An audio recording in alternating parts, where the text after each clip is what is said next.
Quan pensem en les muralles de Roses, segurament ens ve al cap una imatge similar a aquesta. Malgrat això, és important tenir present que no sempre aquestes, les que coneixem avui en dia, han estat les muralles de Roses.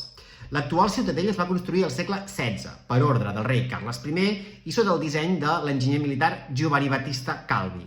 Però abans de la construcció de la fortificació que coneixem avui, Roses ja existia. Era una vila medieval que tenia les seves pròpies muralles.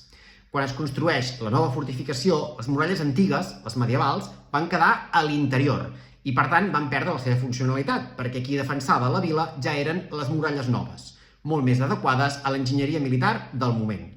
Per tant, el que va passar amb les muralles antigues és el que va passar també a la major part de ciutats del món quan aquestes van perdre la seva funcionalitat, que van ser enderrocades.